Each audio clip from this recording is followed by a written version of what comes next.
Hey, how you doing? Geek protagonist in the building. So, sorry if that was too loud. Uh, I got like a lot of videos to do today. This one is basically a news roundup of just a lot of announcements that came out of nowhere. So we got um, I'm gonna hit a bunch at once because they're not gonna be long enough to do videos, and I got plenty more stuff I need to do if you get my drift. So as you can see the shirt. Why? I'll explain it later when I'm on my videos. When I do my Star Wars stuff. Um, Demolition Man 2. Sylvester Stallone apparently was on like Instagram and was doing a talking thing, and come to find out, we're getting a Demolition Man 2.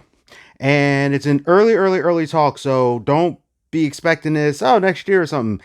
Give it like about maybe 3 years, 4 years if you keep hearing it rolling. I personally love this. I think that we need Demolition Man because it's funny. Back then, we were watching Demolition Man going, the world's not going to do that. That's insane. And now you have all these people who are this holier than thou, higher than thou, think that they're perfect. Like Anita Sarkeesian saying that, no, my way is the only way, it's the best. Because my way is inclusion. See, I'm right and you're wrong, kind of junk. And all these people, every time there's something, they call you istphobe or whatever. And we get into this PC Puritan bullcrap. So yeah, I would love to see how the world has moved on in Demolition Man with that many years later. Sylvester looks amazing. Even with forget the surgery, but physically he's there. Whatever. Sandra Bullock has aged beautifully, so I would love to see her back in there and see how they do that. I would love to see Rob Schneider. I would love to see Wesley Snipes make a clone of him, or you find out he killed a clone, but the actual real him is back. I don't care. I don't care. I want to see this movie really badly. Now, for a lot of people, even people I know that used to be back in the day, there used to be this war between Arnold Schwarzenegger and Sylvester Stallone fans. Um, Back forth, who did this? Oh, Sylvester has more movies, so these hit more box office. But, or no, I'm sorry, Arnold has more movies, these hit more box office. Well, Sylvester has written movies that have literally gotten awards, and they're legendary to do this. Well, Arnold had this with Predator and Terminator and these things, and that's his defining thing. Well, yeah, but Sylvester Stallone also is an amazing producer, and you look at the Rocky series, it's the greatest boxing movie series of all time and one of the greatest sports series of all time. Well, you see what I'm saying? It goes back and forth. And for a lot of people, Demolition Man, and it was after a cliffhanger because he kind of did take a little dip in his career. Arnold went to the comedy route and took a little dip, but personally, I think now we all look back, we love them all anyway, on both sides. But after the dip, he came back with Cliffhanger and a few others and started hitting them. But Demolition Man, for a lot of people, that got them on board with Sylvester Stallone. And Wesley killed it in that role, yo. One of my favorite things that I still say, one of my favorite movie lines ever. He opens up the sewer, goes, whoo, smells like biscuits and gravy, and just jumps down. One of the best lines ever. And I think I heard he ad-libbed that line. Don't care. Awesome. So, now we're going to move on to the next one, which is Spawn. So Todd McFarlane with, I think it was Bleeding Cool, which it seems like that's the one he mainly talks to. He comes out with I have a 90-minute Spawn animated movie or something. And I've been sitting on it for years. Okay. Now, I'm thinking that he's been sitting on it, hoping that somebody will pick up that movie that he's been saying and touting for the last year or two now, and saying who's in it, but we have no traction, no scripts, and he's constantly like reverbing back what he was saying. And here's what I say. If he did have it, and that's just the extra cut footage and all that, and he just needs to do the shell shading, I think that's what he said. Yeah. Okay, great. And I guess maybe he was hoping to use this as a launching pad. And I personally feel he's using some of the money that he's getting from his campaign, which seems to be doing very well. Now, before I go into anything, I can't get the Todd McFarlane campaign thing. I want to. I have way too many things I'm backing, and I have budgets and things and money just like any other person. And I had to, that was one I had to let go.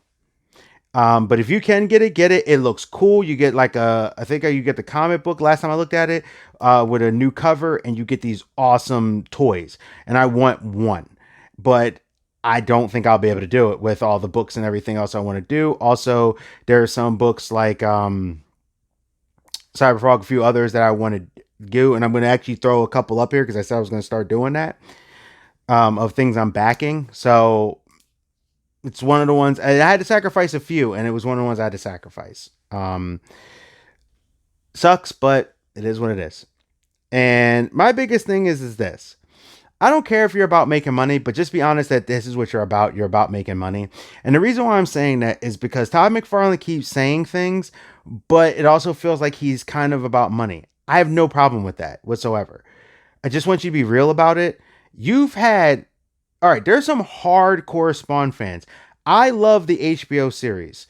One day I hope maybe when I was hoping that when he would come out with a new Spawn thing, I would be able to kind of do the movie, the PG-13 movie versus rated R versus the Spawn animated season 1, season 2. He was supposed to do season 3, and I think that 90-minute thing is honestly. Wait, did they have season 3? I remember they had season 1, season 2. If they didn't do season 3, I got a feeling that 90-minute thing is season 3. Or if they did do season 3, season 4, wherever they left off with, because I can't remember right now because my brain is like 50,000 places. That's the rest of that. And I think that's what, especially since he says he's been sitting on it for years and was dealing with it from HBO and he has all the voice recordings and everything. I think it's that. I think the thing we're going to see is the continuation of that. But dude, you got to show some love to your fans. Like, if you have this thing, release it. Also, instead of trying to do well, I'll have the movie, then I'll release this too. So it's like wham wham. Maybe you should release that. Get the buzz up about it, especially if it's really good. And then see Hollywood person, you see there's a fan base here that wants this Spawn stuff. Here's your proof. I did this animated thing. Boom, there you go. Just saying. Outside of that, okay. Now, next piece of news. I did a video earlier about the Transformers prequel cartoon movie. Now I came across the fact that they're also saying they're going to do a sequel.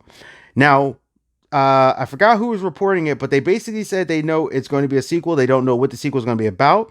Now, it could be Bumblebee 2. It could be Beast Wars. These ones that came out, or a sequel to Last Night. Now, some people are saying, oh, they're on decline or whatever. I personally feel they need to do a sequel because I don't like the fact that they stopped it on that crappy movie with Unicron. So I think they should do the sequel and finish it, but get somebody else to work on it. It's not because I hate Michael Bay. I know people, oh, Michael Bay sucks. Bad Boys, The Rock. I'm sorry. There's some Michael Bay things, Pain and Gain.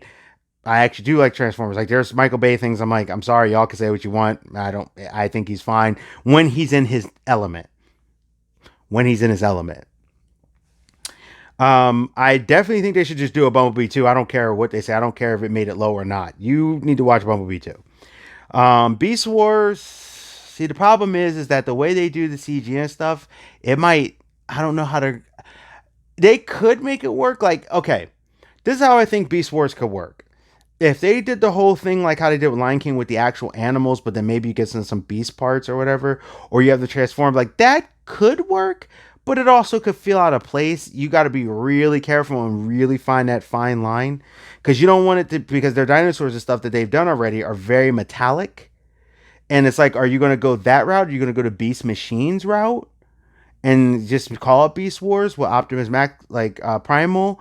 Like I don't know. There's a way. I feel like there's a way you could do it, but you got to do it right. And I don't want to see them all metallic. You know, even if they have some robot parts. But that's just me. But yeah. So those three are the roundup that I came across, and yeah. So I'm going to do my 2 promos in my next video. I'm going to load those up tonight. So I'm probably dropping a few videos. This is one of the ones that's getting dropped, about 2 Kickstarters that I'm backing. All right. So Geek Protagonist, I am running a marathon today with a lot of videos and stuff, and even ones from earlier between yesterday and today. You stay safe, you stay healthy, and I will see ya. Hey, this is the Geek Protagonist. Thank you for visiting my channel. Like, subscribe, share. Tell me what you think. You heard my thoughts. And also hit that bell notification so you can be aware of any videos I do. Just click. And just take care of yourselves. Thank you. I really appreciate you coming to my channel. I appreciate you sharing this time with me. All right? So the Geek Protagonist is out, and discuss in the comments. Suggestions, anything. See ya.